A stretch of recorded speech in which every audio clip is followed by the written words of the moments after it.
Hello மக்களே, இன்றைக்கி பூரி எப்படி செய்கிறதுன்னு சொல்கிறேன்.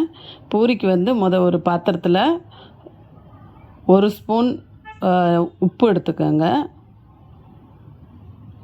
1 ஸ்பூன் சர்க்கரை போட்டுக்கோங்க. ஒரு 3 ஸ்பூன் ரவை போட்டுக்கோங்க.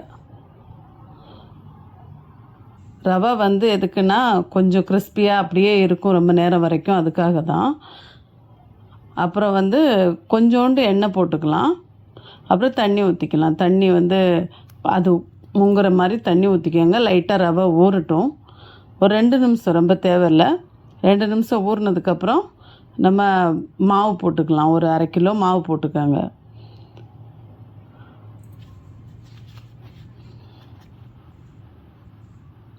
அரை கிலோ மாவு போட்டு நல்லா பிசைஞ்சு, நல்லா சாஃப்டாக பிசைஞ்சு எடுத்து வச்சுக்கலாம். ரொம்ப நேரம் ஊற தேவையில்ல, ஒரு 10 நிமிஷம் ஊற விட்ருங்க. ஏன்னா அதில் ரவை இருக்குது இல்லையா, அதனால் அது கொஞ்சம் சாஃப்ட் ஆகிறதுக்காக நம்ம கொஞ்சம் நேரம் ஊற விட்டுறலாம் மூடி. ஒரு 10 நிமிஷத்துக்கு அப்புறம் எடுத்து நம்ம சின்ன சின்னதாக உருட்டி அதை ரெடி பண்ணிக்கலாம்.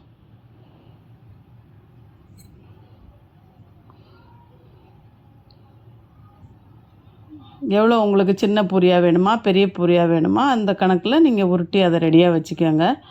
இப்போ ஒன்றும் இல்லை, நம்ம வேறு உருட்டி வேறு இதில் வச்சுக்கிட்டு எல்லா பூரியும் ஒன்றா உருட்டி வச்சுக்கிட்டு நீங்கள் போடுங்க. ஏன்னா ஒன்று ஒன்றா போட்டால் ரொம்ப நேரம் ஆகும், எண்ணெய் சூடாக இருக்கும்.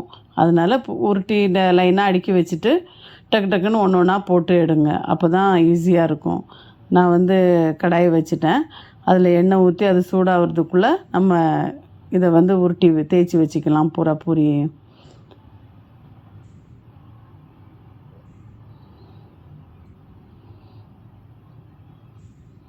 இப்போ எண்ணெய் ஊற்றியாச்சு. கொஞ்சம் எண்ணெய் நல்லா சூடாகட்டும். சூடு நமக்கு தெரியணும். கை வச்சு பார்க்கும்போது சூடு நல்லா வரணும். இல்லை லைட்டாக சூடில் போட்டிங்கன்னா அது உப்பி வராது.